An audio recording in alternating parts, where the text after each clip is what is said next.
refrán pa'l día de güei. Riestres na pegollera y borona na masera. Ye de casa tenedera.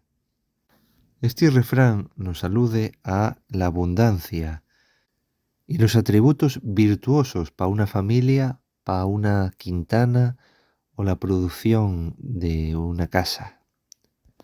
De los términos que contienen, vamos viendo el siguiente. Riestra, conxuntu d'allos de panolles entetexíes pela rama formando una coleta. También vemos el término pegollera, piedra grande y redonda que se pone enriba del pegollu d'un horru, conxuntu de los pegollos del horru. Y el término borona o boroña ya viéremos que indica un tipo de pan fecho con farina de maíz.